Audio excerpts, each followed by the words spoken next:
Dia masuk lagi satu order, double order.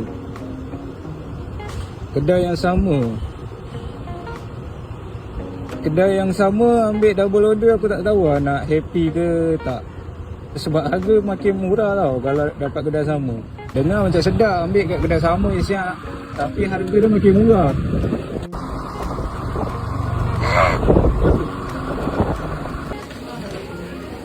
Sama.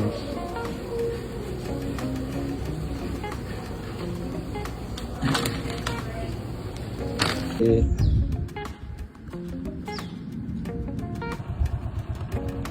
Next location.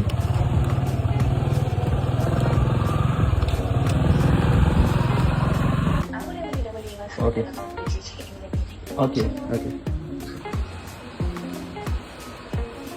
Alright, terima kasih bang.